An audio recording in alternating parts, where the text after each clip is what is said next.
அது ட்ரைன் இல்லைங்க. இப்போ நான் புதுசாக இப்போ நான் மும்பையிலேருந்து வந்தேன்.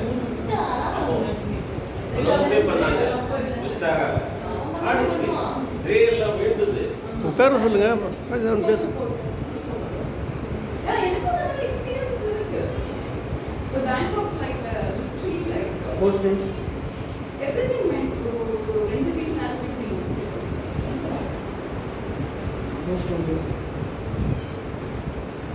என்னென்ன பேச போறீங்க?